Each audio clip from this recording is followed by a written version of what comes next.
네, 오늘도 이 귀한 시간 주일 저녁 시간에 주님의 전에 나오신 여러분들 가운데 또한 각자의 삶의 자리에서 온라인으로 예배드리시는 모든 성도님들 위해 하나님의 크신 은혜와 복이 넘쳐나시길 주님의 이름으로 축복합니다. 오늘은 이사야 6장 1절에서 8절까지의 말씀을 통해서 우리가 코람데오라는 제목으로 우리 하나님의 말씀 나누도록 하겠습니다. 오늘 말씀의 제목이 코람데오라고 말씀을 드렸습니다. 코람데오라는 단어를 들어보셨습니까? 이 코람데오의 이 코람이라는 것은 라틴어로 앞에서라는 뜻입니다. 또 이 데오스라는 단어는 하나님이라는 뜻입니다. 그래서 이 코람과 이 데오스가 합쳐져서 코람데오라는 단어가 만들어지는 것이고요. 즉 이 코람데오의 뜻은 하나님 앞에서라는 이러한 뜻입니다. 이 코람데오 하나님 앞에서라는 이 구절은 신구약 전체에서 약 300번 정도가 나타납니다. 굉장히 많은 횟수이죠. 그만큼 우리가 이 하나님 앞에서의 삶이 중요하다, 하나님 앞에서의 삶을 강조하고 있는 것이다 라고 우리가 볼 수가 있겠습니다. 수많은 신학자들이나 수많은 이 수도사들이 나 자신의 삶을 어떻게 살아가는 것이 바른 삶일까 이러한 고민을 하다가 결국 그들이 깨달은 것이, 그들이 결론을 내린 것이 무엇이냐, 바로 하나님의 백성은 하나님 앞에서의 삶을 살아가야 한다라고 결론을 내렸습니다. 또 우리가 잘 아시는 사도 바울이라든지 존 칼빈 같은 경우는 그들의 삶에 우리가 뭐라 그러죠? 삶에 자신이 추구하고 살아가는 것, 자신의 좌우명 같은 것들을 이 코람데오로 삼으며 살아갔던 만큼 그만큼 이 코람데오 하나님 앞에서의 삶이 중요하다라는 것을 우리가 알 수 있고, 하나님의 백성이다라고 한다면 반드시 이 하나님의 영광 아래, 또 하나님 아버지의 뜻 아래 하나님 앞에서 사는 그러한 삶을 살아가야 할 줄로 믿습니다. 오늘 본문의 말씀에도 바로 이와 같은 말씀이 나타나고 있습니다. 그 당시 이 패역한 시대에 이 하나님의 심판의 말씀을 전했던 선지자인 이사야가 오늘 본문의 말씀을 통하여서 이 코람데오 하나님 앞에서의 삶이 어떠한 삶인지 본문을 통해 잘 드러내주고 있습니다. 따라서 오늘 주신 이 말씀을 우리가 잘 묵상하고 오늘 주신 말씀을 통하여서 우리에게 주시는 영적 메시지를 우리가 분명히 깨달아서 그와 같은 삶을 살아가시길 주님의 이름으로 축복합니다. 오늘 말씀을 우리가 간략히 한번 살펴보면 이와 같습니다. 이사야 선지자가 굉장히 놀라운 일을 겪게 됩니다. 이 성전 안에 하나님이 자신보다 먼저 계신 것입니다. 그리고 하늘에 높이 들린 보좌 위에 하나님께서 계셨습니다. 그리고 이 스랍들이 그 주변을 다 둘러싸고 있었습니다. 그리고 그들이 어떻게 외쳤냐? 이 거룩하다, 거룩하다, 거룩하다라고 외치고 있는 모습이 오늘 본문에 분명히 나타나고 있습니다. 이 거룩하다라고 세 번이나 외쳤는데 이 히브리어에는 이 최상급 표현이 없습니다. 우리가 굳이 표현하자면 노래 중에 노래, 왕 중에 왕, 이런 식으로 우리가 최상급을 표현하는데 여기서 거룩하다, 거룩하다, 거룩하다 이 세 번이나 표현한 것이 결국 이 최상급의 표현이다라고 우리가 볼 수가 있겠습니다. 따라서 이 거룩하다, 거룩하다, 거룩하다라고 했던 것은 바로 최고로 거룩하신 하나님, 이 최고로 완벽하신 하나님, 정말 성결하신 하나님, 이것을 표현하는 것입니다. 이렇게 이 스랍들이 하나님께 찬양과 영광을 올려드리고 있는 모습을 그 자리에서 바로 이사야가 보았다라는 사실입니다. 또한 이 스랍들이 온 땅에 하나님의 영광이 충만하다라고 외쳤고, 또 말씀을 보니까 이 문지방이 흔들리고 또 성전에 연기가 가득했다라고 표현하고 있습니다. 이 모든 사실들이 이 영광의 현장에 이사야가 있었고 이사야가 그것을 직접 보았다라는 사실입니다. 그렇다면 하나님께서 이 이사야에게 왜 하나님 그 자신의 영광을 보여주셨을까요? 그것은 바로 이사야가 하나님의 영광을 위하여 살아가기를 원하셨기 때문입니다. 이것은 이사야뿐만이 아닙니다. 하나님의 백성된 우리 모두가 하나님의 영광을 위하여 살아가기를 주님은 간절히 원하시고 계신다라는 사실을 우리는 절대 잊지 마시길 주님의 이름으로 축복합니다. 그럼 이 사실을 잘 알았던 성경에 많은 인물들이 있지만 그 중에서 다윗 같은 경우는 시편 3편 3절에 이렇게 고백하고 있습니다. 여호와여, 주는 나의 방패이시요 나의 영광이시요 나의 머리를 드시는 자이시니이다 라고 고백을 합니다. 이 말씀이 결국 무엇입니까? 오직 자신은 낮추고 오직 주님만 영광 받으시옵소서, 인간의 영광은 오직 하나님뿐입니다 라는 것을 고백하는 것입니다. 따라서 우리도 하나님께서 우리를 창조하신 이유와 목적이 무엇이냐라고 묻는다면 우리가 하나님께 영광을 올려드리기 위하여서 우리를 창조하셨다라고 말할 수가 있겠습니다. 따라서 우리 이 시간 한번 따라해 보시기 바랍니다. 하나님께서 하나님의 영광을 위하여 나를 세우셨다. 믿으십니까? 네, 하나님께서 우리를 만드시고 우리를 세우신 이유가 바로 하나님께 영광을 올려드리기 위하여 그러하셨다라는 겁니다. 하지만 이 대부분의 사람들이 어떠한 삶을 살아갈까요? 하나님의 영광을 위하여 살아간다라고 말은 하지만 실제 그들의 삶에 깊숙이 들어가 보면 하나님께 영광 돌리는 삶보다는 자신의 영광을 위하여 살아가는 경우가 너무나 많습니다. 자신의 돈을 위하여서 살아가고 자신의 출세, 자신의 영광을 위하여 출세하기를 원하고 자신의 영광을 위하여 자녀를 가르치기를 원하고 또 자신의 영광을 위하여 온갖 노력을 하는 그러한 우리들의 모습을 우리가 발견하게 되는 겁니다. 사실 이 자신의 영광이라는 것은 언제까지입니까? 내 목숨이 다하는 날 모든 것은 사라지게 됩니다. 그럼에도 불구하고 우리 인간들은 자신의 영광을 위하여서 무단히 노력합니다. 정말 수없이 노력하고 그렇게 수없이 노력하다가 때로는 그 영광을 받지 못하거나 이 영광이 사라지게 되면 낙심하게 되고 지쳐 쓰러지게 됩니다. 그러나 우리의 마지막 때가 됐을 때 결국 인간이 깨닫는 것이 무엇입니까? 이 모든 것들, 이 모든 영광, 이 세상의 모든 것들은 다 헛된 것이다 라는 것을 우리 인간들은 다 깨닫게 된다라는 사실입니다. 그러나 이와 반대로 정말 하나님 앞에서 살아가는 사람들은 자신의 영광을 위하여 살아가는 것이 아니라 오직 하나님을 위하여 살아간다라는 이 사실을 우리가 꼭 기억하시길 주님의 이름으로 축복합니다.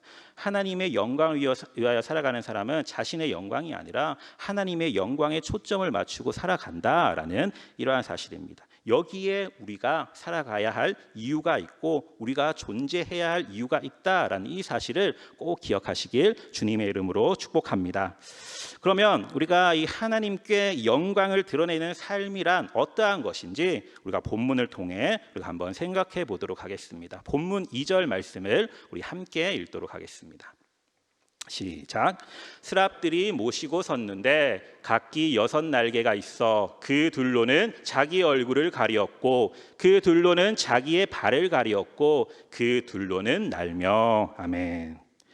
스랍, 즉 이 천사가 있었는데 6개의 날개가 있었다라고 표현하고 있습니다. 그래서 두 날개로 뭘 했다고 그럽니까? 자신의 얼굴을 가리었고 또 다른 두 날개로 자신의 발을 가리었고 나머지 두 날개로 날았다라고 표현을 하고 있습니다. 그러니까 이들이 하나님의 영광 앞에서 어떻게 했다는 겁니까? 오직 하나님의 영광만 드러나길 원했고 거룩하다 외쳤고 자신의 영광, 즉 자신의 얼굴과 자신의 발은 다 가렸다라는 사실입니다. 그리고 하나님의 영광을 바라본 이 이사야가 하나님의 영광을 바라볼 뿐만 아니라 이 스랍들의 모습까지 다 바라보았다라는 거죠. 하나님의 영광 앞에 그들이 어떻게 행동했습니까? 자신의 영광은 모두 다 가리는 이러한 모습 또한 이사야가 분명히 발견하였다라는 사실입니다. 즉 오직 하나님의 영광만을 드러내기 위하여 우리가 어떻게 해야 되겠습니까? 자신의 영광은 다 가려야 함을 분명히 깨달을 수가 있는 본문입니다. 때때로 어떤 사람들은 그러니까 하나님의 영광을 위하여 살아간다, 나는 오직 하나님의 영광만을 높이며 살아간다라고 이렇게 고백을 하지만 교묘히 혹은 또 은근히 자신의 영광을 드러내기를 원합니다. 혹은 그와 반대로 자신의 영광은 굉장히 크게 드러내면서 하나님의 영광은 아주 조금만 드러내는 경우들도 있습니다. 그러나 우리가 이러한 삶을 살아간다면 그것은 절대로 하나님이 기뻐하시는 삶이 아닐 줄로 믿습니다. 그러면 우리가 어떻게 살아가야 하겠습니까? 우리는 우리의 영광이 아니라 오직 하나님의 영광을 위하여 살아가야 된다라는 이 사실을 우리가 꼭 기억하시길 바랍니다. 하나님 앞에서 살아가는 사람들은 오직 하나님의 영광을 위하여 살아가야 한다라는 이 사실을 꼭 기억하시길 주님의 이름으로 축복합니다. 그렇다면 성경에서 이와 같은 삶을 살았던 인물들이 누가 있을까요? 가장 먼저 우리가 말씀드릴 수 있는 분은 바로 우리의 참 스승 되시는 바로 우리 예수 그리스도이십니다.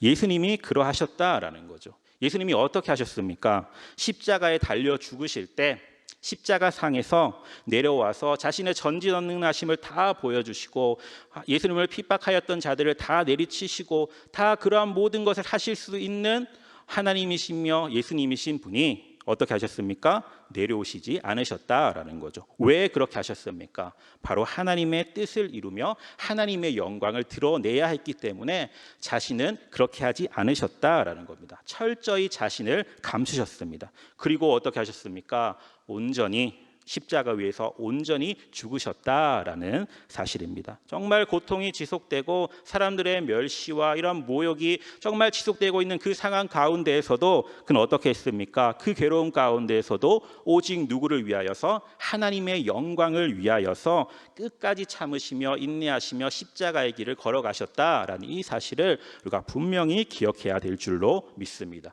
결국 예수님께서는 어떻게 하셨습니까? 하나님의 영광을 드러내기 위하여 무엇까지 내어놓으셨습니까? 자신의 목숨까지도 내어놓으셨다라는 이 사실을 우리가 절대 잊어서는 안 될 줄로 믿습니다.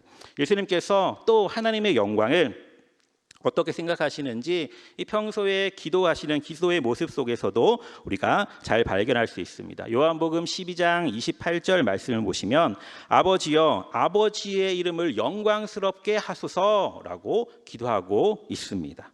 이처럼 예수님께서는 어떻게 하면 내가 하나님의 영광을 드러낼 수 있을까? 이것을 의식하고 생각하고 그러한 삶을 살아가고 또 그러한 삶을 살기 위하여서 하나님께 그렇게 기도했던 모습, 이 모습을 우리가 분명히 기억하시길 주님의 이름으로 축복합니다.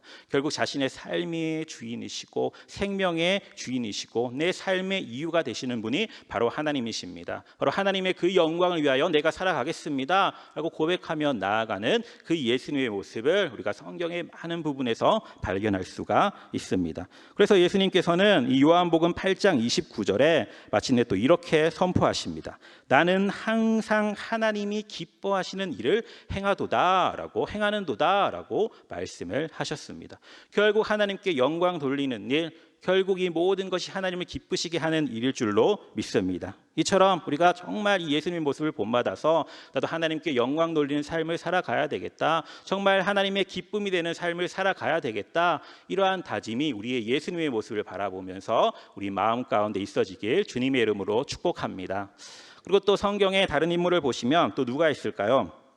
하나님께서는 또 사도 바울을 통하여서 우리에게 권면을 하십니다. 이 고린도전서 6장 20절에 너희는 값으로 산 것이 되었으니 그런즉 너희 몸으로 하나님께 영광을 돌리라 라고 말씀을 하고 계십니다. 우리가 누구로부터 누구의 값으로 산 것이 됐다고요? 예수 그리스도께서 피를 지불하심으로 말미암아 우리를 사셨다. 결국 죄에서 건진받은 사람들이다라는 사실입니다. 그래서 우리는 어떻게 하라고요? 우리의 몸을 하나님께 드리라. 주님 아버지 앞에 내 모든 것을 내어 맡기라. 주님의 영광을 위하여 살아가라 라는 이러한 말씀을 하고 있습니다. 또 고린도전서 10장 31절에 우리가 너무나도 잘 아시는 말씀 있지 않습니까? 그런즉 너희는 먹든지 마시든지 무엇을 하든지 다 하나님의 영광을 위하여 하라 라고 분명히 말씀하고 계십니다. 우리 정말 이와 같은 삶을 살아가고 계십니까? 살아가고 계십니까? 아멘. 네, 그렇지 못하신 분들 조금 있으신 것 같아요. 지금 아멘 소리가 크지 않았는데 누가 이런 삶을 살 수 있겠습니까?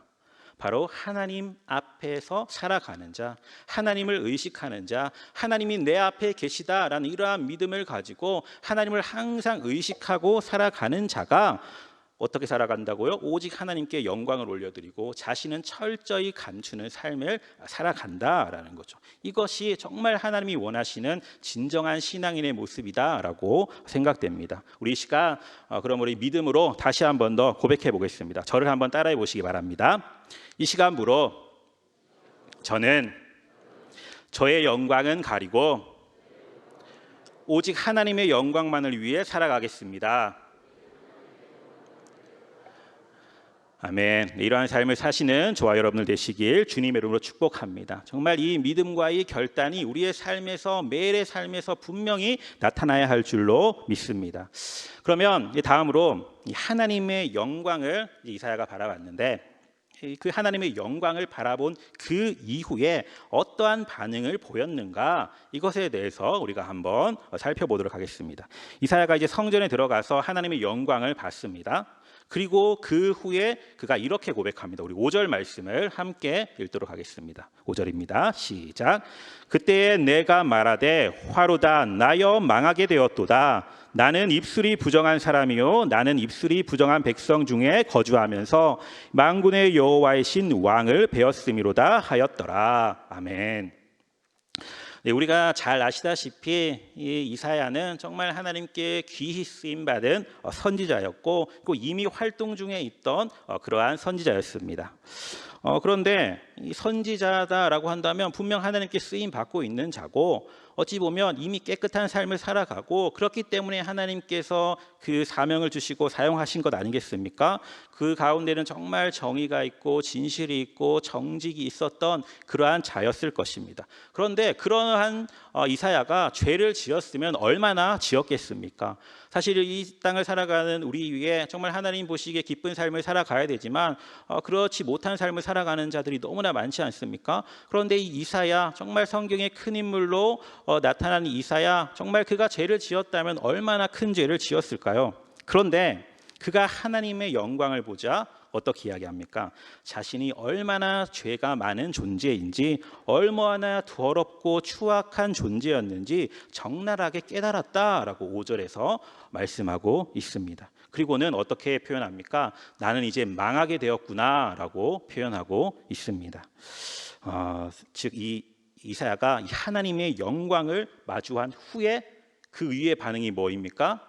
자신이 죄인임을, 자신이 정말 큰 죄인임을 깨달았다라는 이러한 사실입니다. 이미 거룩한 선지자였지만 자신보다 더 뛰어나신, 정말 무음하신, 정말 흠이 없으신 그 하나님의 영광을 바라보니까 그가 어떻게 되었다고요? 자신이 정말 큰 죄인임을 깨달았다라는 사실입니다. 자신의 부족함을 깨달았다라는 사실입니다. 우리 지금 이 시대를 살아가는 우리 많은 그리스도인들, 어찌 보면 나는 정말 신앙생활을 잘하고 있어, 내가 이 정도면 신앙생활 잘하지, 코로나19 어려운 상황 가운데서도 나는 믿음 흔들리지 않고 정말 잘 지키며 살아가고 있어. 이것은 어찌 보면 굉장히 주님께 칭찬받을 만한 행동이지만 우리는 연약한 인간이기 때문에 우리는 영적으로 절대 교만해서는 안 됩니다. 영적으로 교만하는 순간 우리는 넘어지기 십상입니다. 그러니까 선줄로 생각할 때 넘어질까 조심하라 라고 말씀하셨고, 정말 사단 마귀는 우는 사자와 같이 우리를 집어삼키려고 계속해서 우리를 쳐다보고 있다라는 거죠. 우리는 그렇기 때문에 절대로 영적으로 교만해서는 안 됩니다. 우리가 영적으로 교만하지 않고 겸손하기 위해서는 어떻게 해야 될까요? 다른 어떠한 것이 겸손이 아닙니다. 우리가 하나님 앞에 서면, 절대자이신 그 하나님 아버지 앞에 서면 우리는 자동적으로 겸손해질 수밖에 없다라는 거죠. 하나님 앞에 섰을 때 우리는 겸손한 자가 될 수가 있고, 또 하나님 앞에 섰을 때 내 모든 죄가 드러나게 되고, 하나님 아버지 앞에 섰을 때 내 모든 죄를 인식하며 그 죄를 하나님 아버지 앞에 아뢰고 우리가 회개할 수 있다라는 사실입니다. 따라서 우리가 반드시 해야 될 것이 무엇이겠습니까? 우리가 바로 하나님 앞에 나아가는 것, 하나님 앞에 서는 것, 이것이 반드시 우리에게 필요할 줄로 믿습니다. 그런데 처음 예수님을 믿으시는 분들이 교회를 나오면 조금 이상하게 생각하시는 내용들이 있습니다. 그게 뭐냐? 이 성도님들이 기도할 때 저는 죄인입니다, 죄인입니다 기도를 하는 거예요.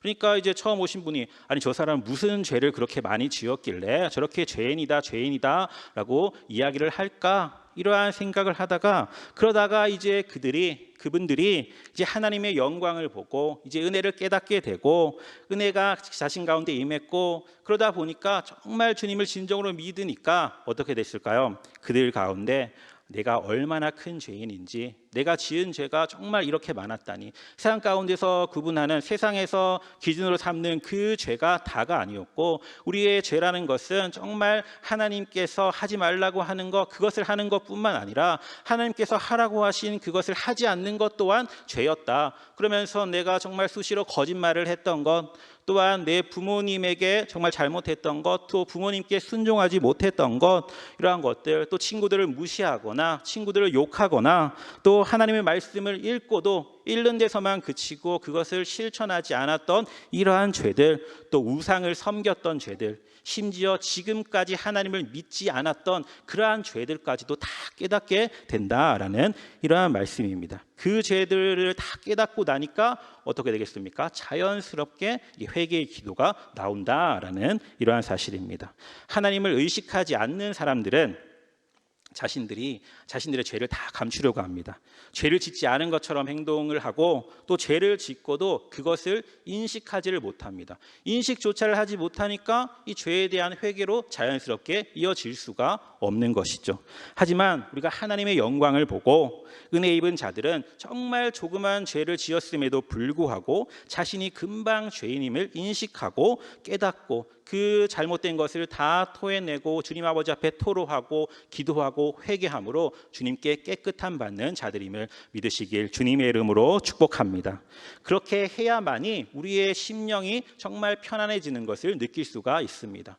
하나님을 인식하지 못하고 하나님 아버지 앞에서 살아가지 못하는 사람들은 자신이 죄를 짓고도 지금 죄를 짓고 있는지조차 모르고 내 삶이 평안하다 보니까 나는 정말 주님께 많은 복을 받고 살아가고 있구나라고 착각할 수도 있다라는 거죠. 그렇지만 진정으로 하나님의 은혜를 받은 자는, 하나님의 영광을 바라본 자는 철저히 그 삶 가운데 죄가 무엇인지, 정말 조그만 죄 하나까지도 이 모든 것들이 잘못된 것이고 하나님 아버지 앞에 회개할 요소들이다라는 것을 분명히 깨닫는 자임을 기억하시길 주님의 이름으로 축복합니다. 여러분, 하나님이 어떠한 분이십니까? 하나님이 어떠한 분이십니까? 하나님은 정말 우리 인간들이, 우리 나 자신이 어떠한 생각을 가지고 어떠한 행동을 하는지 다 알고 계시는 분이십니다. 우리의 앉고 일어섬을 아시고 우리의 머리털까지도 다 세시는 분이 바로 우리의 하나님이시다라는 사실입니다. 이처럼 우리의 모든 것을 아시는 하나님 앞에 우리가 서 있다라는 걸 깨닫는다면, 어쩌면 우리가 하나님 아버지 앞에 살아간다라는 것이 참 무섭고 두려운 일이다라고 생각될 수도 있겠습니다. 욥기 26장 6절 말씀을 보면 하나님 앞에서 우리 모두는 벗은 몸으로 드러난다라고 말씀합니다. 하나님 아버지 앞에서 우리 누구도 숨길 수가 없다라는 걸 표현하고 있는 말씀입니다. 그리고 그에 따른 심판이 분명히 있다라고 말씀을 하십니다. 하나님은 사랑의 하나님이시지만 분명히 잘못한 것을 정죄하시고 반드시 심판하시는 공의의 하나님이시다라는 사실 또한 우리가 분명히 기억해야 될 줄로 믿습니다. 이러한 사실들을 기억하고 살아간다면 우리가 얼마나 우리의 삶이 긴장되고 두려움 가운데 살아가는 삶이 되겠습니까? 하나님 아버지 앞에서 그 어떤 것도 감출 수가 없다라는 거죠. 예를 들어서 우리가 일상의 삶을 살아가는데 누군가가 나를 뒤에서 항상 CCTV처럼 다 녹화하고 있다, 내 삶을 다 바라보고 있다라고 한번 생각해 보시길 바랍니다. 그렇다면 우리가 정말 불안하고 누군가가 바라보고 있다라는 생각에 내 행동들을 자유롭게 하지 못할 것입니다. 죄를 지으려고 하다가도 이거 누가 날 거 찍어가지고 인터넷에 올릴 거 아닌가라는 이러한 두려움 때문에 자신의 삶에 조금 자유가 없어지는 것 같은 그러한 느낌을 받으실 것입니다. 그런데 이 CCTV가 아니라 하나님께서 우리를 지켜보신다라는 거죠. 우리가 하나님 앞에서 살아가고 있다라는 것입니다. 그렇다면 이 CCTV보다 더 정확하고 우리의 마음까지도 아시는 하나님께서 우리를 지켜보신다라고 한다면 우리가 너무나 두렵고 우리에게 자유가 너무 없는 것 아닌가, 이러한 생각을 할 수도 있다라는 거죠. 그렇지만 우리가 이렇게 한번 생각해 보시기 바랍니다. 물고기를 한번 생각해 보시기 바랍니다. 물고기가 물속에서 정말 자유롭게 헤엄을 칩니다. 그런데 나는 이제 물이 좀 지겨워, 나는 이제 물 밖의 세상, 육지로 나아가서 살아가고 싶어라고 육지에 나아간다면, 그러면 그 물고기의 체온은 어떻게 되겠습니까? 그는 육지에 나아가서 결국 말라 죽어버릴 것입니다. 그는 결국 죽고 말 것이다 라는 거죠. 이것이 무엇을 말합니까? 물고기는 물 안에 있을 때 참된 자유를 누릴 수가 있다라는 사실이죠. 우리가 바로 우리의 삶, 우리 신앙인의 삶도 이와 동일합니다. 우리가 생각하기에는 하나님을 벗어나는 삶, 주님과 동행하지 않고 내 뜻대로 살아가는 삶, 자기 영광을 위하여 살아가는 삶, 이것이 정말 자유롭고 이것이 정말 기쁘고 이게 정말 편안한 삶이다라고 생각을 하지만 우리는 주님 안에 있을 때, 주님 안에 거할 때, 내게 능력 주는 자 안에 있을 때 내가 모든 것을 할 수 있는 자들임을 기억하시길 주님의 이름으로 축복합니다. 이 믿음이 우리의 삶 가운데 분명히 드러나야 한다라는 사실이죠. 이와 같은 삶이 이 땅을 살아가면서 우리를 지켜보시며 우리의 생각조차 다 아시는 하나님 아버지 앞에서 살아가고 있음을 의식하는 그러한 믿음이고, 이것이 바로 코람데오 하나님 앞에서의 삶일 줄로 믿습니다. 시편 저자는 시편 69편 5절 말씀에 이렇게 기도합니다. 하나님이여, 주는 나의 우매함을 아시오니 나의 죄가 주 앞에서 숨김이 없나이다 라고 이렇게 고백을 합니다. 이것이 무엇입니까? 결국 하나님은 모든 것을 아시는 분이시다. 그렇기 때문에 우리는 어떻게 해야 될까요? 주님 아버지 앞에 숨김이 없이 모든 것을 내어놓고 주님의 뜻에 합당한 삶을 살아가겠습니다 라는 이러한 고백이 아니겠습니까? 바로 이와 같은 고백이 우리의 입술을 통해서 드러나시길 주님의 이름으로 축복합니다. 성도다라고 한다면 정말 이 모든 것을 보고 계신 하나님 앞에서 아무리 유혹이 나를 찾아와도, 정말 죄가 난무한다라고 할지라도 우리의 마음이 조금도 흐트러지지 않고 반듯한 마음, 깨끗한 마음으로 살아가야 할 줄로 믿습니다. 이러한 자가 바로 하나님을 진정으로 믿는 자이고, 이 코람데오의 삶, 하나님 앞에서의 삶을 살아가는 자일 줄로 믿습니다. 이렇게 살아가면 우리가 어떻게 될까요? 우리의 삶에서 이 죄라는 것이 자연스럽게 멀어지게 될 것입니다. 사탄의 유혹에 넘어가지 않는다라는 사실이죠. 이렇게 하면 함부로 악한 생각을 품질 않습니다. 이렇게 살면 정말 우리가 경건하고 신실하게 진실하게 살아가게 됩니다. 정말 이 하나님을 의식하는 삶, 하나님 앞에서의 삶을 살아가면 겉과 속이 같은 사람이 되고 언행이 일치되는 삶을 살아갈 수밖에 없다라는 거죠. 사람을 의식하면 우리가 어떻게 생각하겠습니까? 사람만을 의식하면 사람이 안 보이는 곳에서 이렇게 하면은 다 속겠지, 이렇게 살아갑니다. 그렇지만 아무리 우리가 그렇게 생각한다라고 할지라도 우리를 다 알고 계시고 우리를 지켜보시는 하나님은 절대로 속일 수가 없다라는 것을 깨닫지 못하는 어리석은 생각이다라는 거죠. 그렇지만 하나님 앞에서 살아가는 자는, 하나님을 의식하는 자는 어떻게 살아가겠습니까? 항상 진실하게 정결하게. 왜요? 하나님께서 다 지켜보고 계신데, 우리의 모든 것을 알고 계시고 나를 구원해 주시고 나를 인도해 주신 그 하나님께서, 정말 은혜해 주시는 그 하나님께서, 나를 너무나도 사랑하는 하나님께서 나를 이렇게 지켜보고 계신데 내가 이러한 죄를 지어서는 될까라는 이러한 생각이 먼저 떠오르기 때문에 우리는 죄를 멀리 할 수밖에 없다라는 사실입니다. 그렇게 살아가길 원하십니까? 그와 같은 믿음이 저와 여러분의 믿음 되시길 주님의 이름으로 축복합니다. 자, 그럼 지금까지를 정리해 보면 이사야가 이 성전 안에 들어가서 이 하나님의 영광을 봤습니다. 하나님의 영광을 보고 그 이후에 철저히 자신을 회개합니다. 하나님 너무 거룩하신 그 하나님을 바라보니까 자신이 너무나 큰 죄인임을 철저히 깨달았다라는 거죠. 그리고 나서 그럼 그 이후에 어떻게 되느냐? 바로 이사야가 하나님 아버지의 목소리를 들으며 사명을 받게 되는 장면이 나오게 됩니다.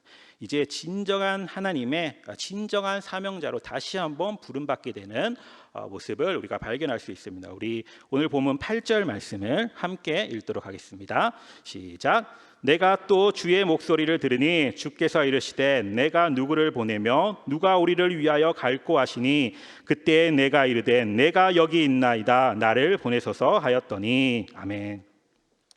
이처럼 하나님의 영광을 본 후에 자신이 정말 추하고 더러운 죄인임을 깨달았고 하나님 아버지 은총을 덧입고 이제 하나님의 거룩한 일꾼으로 세워졌다라는 사실이죠. 바로 여기에 우리 믿는 자에게 나타나는 황홀한 기쁨이 있을 줄로 믿습니다.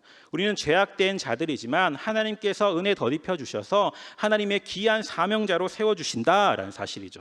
우리가 잘 아는 모세가 어떻습니까? 정말 살인죄까지 저지른 사람이었습니다. 그러나 하나님께서 그를 쓰시고자 하니 어떻게 되었습니까? 이스라엘 백성들이 이끌고 우리가 잘 아는 홍해 사건, 앞에 홍해가 가로막고 있습니다. 눈앞에 홍해가 있고 뒤에서는 애굽의 군사들이 따라오고 있습니다. 정말 어찌할지 모르는 그 어려운 상황 가운데 이 모세가 어떻게 합니까?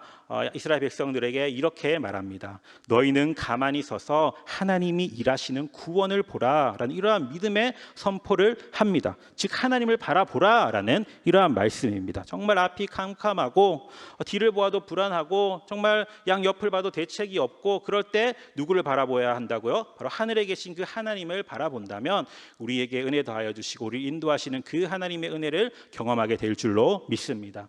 잘 아는 또 바울도 어떻습니까? 이 바울이 사실은 교만한 자였고 이 성격에도 굉장히 모순이 많았던 그러한 자였습니다. 그렇지만 다 용서함 받고 새 사람 되어서 하나님의 일꾼으로 세워졌다. 그리고 그 이후에는 온 인류를 구원하고자 하나님께서 기히 사용하셨던 사실을 우리가 너무나도 잘 알고 있습니다. 이들의 공통점이 무엇입니까? 이들 모두 한때는 다 죄인이었습니다. 그러나 하나님의 영광을 바라보고 회개함으로 용서받고 결국 하나님께서 사명을 덧입혀 주시고 그 하나님의 도구로 기히 사용되었다라는 이 사실을 우리가 반드시 기억하시길 주님의 이름으로 축복합니다. 이들이 그렇게 될 수 있었던 이유가 뭐라고요? 바로 코람데오 하나님 아버지 앞에서의 삶을 살았기 때문에 이 모든 것이 가능했다라는 이 사실을 우리 성도님들 다 기억하시길 주님의 이름으로 축복합니다. 따라서 우리가 하나님의 영광을 바라보고 나 자신이 정말 철저히 죄인임을 깨달았다면 이제 하나님 아버지 앞에 용서를 구하고 하나님께서 용서를 해 주신 이후에 우리를 사명자로 부르십니다. 그럼 우리는 그럴 때 어떻게 하면 되겠습니까? 아멘. 주여 나를 사용하여 주시옵소서. 하나님 아버지 앞에 순종하며 나아가는 자들 다 되시면 정말 그것이 하나님이 기뻐하시는 참된 삶이 될 줄로 믿습니다. 네, 말씀을 정리하겠습니다. 이 세상에는 어찌 보면 두 종류의 사람이 있다라고 해도 과언이 아닐 것 같습니다. 한 사람은 사람을 의식하며 살아가는 사람이고 또 다른 한 사람은 하나님을 의식하며 하나님 앞에서의 삶을 살아가는 자다라고 말할 수 있겠습니다. 사람을 의식하는 사람은 어떻게 살아갈까요? 거룩해지지 않으려 하고 이 거짓과 술수를 적당히 섞어가면서 자신의 영광만을 위하여 살아가고자 노력을 할 것입니다. 그러나 하나님을 의식하며 하나님 앞에서 살아가는 자는 어떻게 할까요? 하나님 앞에서 살아가는 사람은 자신보다 누구의 영광을요? 하나님의 영광을 위하여 살아갈 것입니다. 또 자신이 용서받은 죄인이다라는 사실을 깊이 인식하며 살아갈 것이고 겸손하게 살 것이며 하나님의 일꾼으로서 하나님의 사명자로서 그 사명을 다하는 자로 살아가게 될 줄로 믿습니다. 지금 우리 한국 교회가 정말 교회다움을 회복하기 위하여서 가장 필요한 것이 무엇일까요? 또 우리의 예배와 또 우리의 신앙과 우리의 가정과 또 우리의 사명의 자리가 온전히 회복되기 위하여서 우리에게 가장 필요한 것이 무엇이겠습니까? 그것은 바로 오늘 주신 이 말씀, 이 코람데오 하나님 앞에서의 삶이 회복된다면 이 모든 것이 온전히 회복되어질 줄로 믿습니다. 이러한 삶을 살아가시는 저와 여러분들 다 되시길 주님의 이름으로 축복합니다. 기도하시겠습니다.